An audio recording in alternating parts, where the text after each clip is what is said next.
The first pressure test is what happens to a property if, God forbid, the economy turns belly up or there is an outright market crash.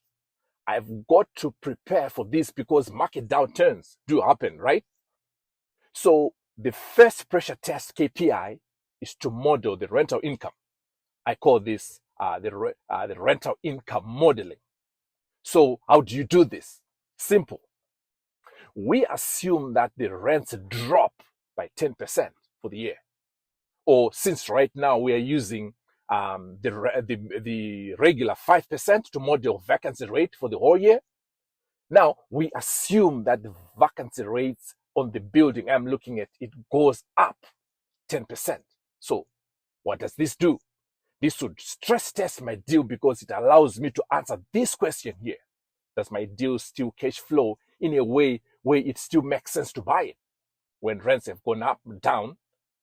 So after I assume that rent's gonna drop 10%, or I assume that the vacancy rate for the whole year will be 10% instead of 5%, meaning that I'll be modeling the rent as if it's going to drop.